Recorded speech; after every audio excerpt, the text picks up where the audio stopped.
Hello, I know I don't talk about books very often anymore, and that's because I've been slow going with reading. But I did finish 2 books this month, and I wanted to talk about them.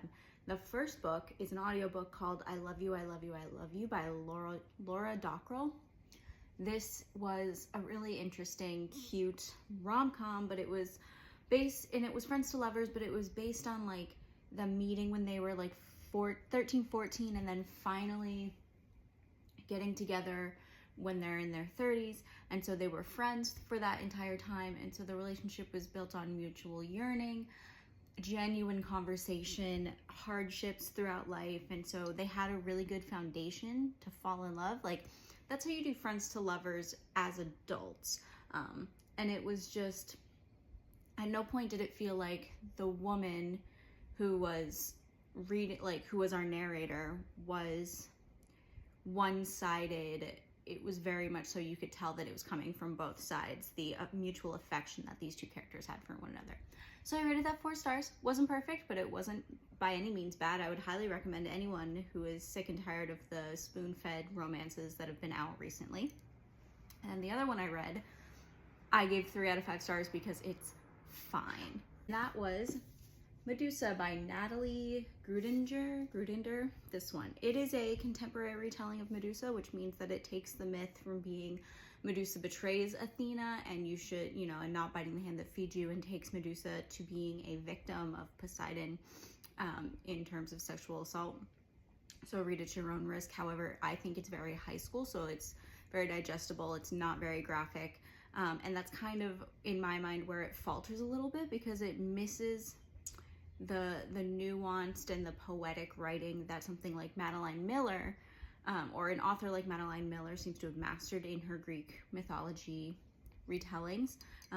So I would recommend it to a younger age group than, say, someone in their 30s who's read a lot of Greek mythology and is looking for just something a little bit meatier, deeper, but it doesn't mean that it's not worth reading, kind of thing. Like, it was just fine. It dragged a little bit, but I don't know. I'm glad I read it. I'm glad I got to see this contemporary retelling of it.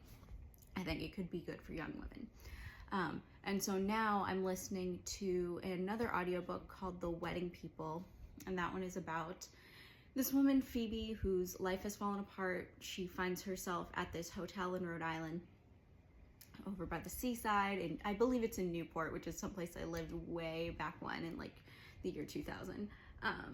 And then because she's at this hotel trying to take her next step, she becomes friends with the bride, who's kind of struggling in her own way.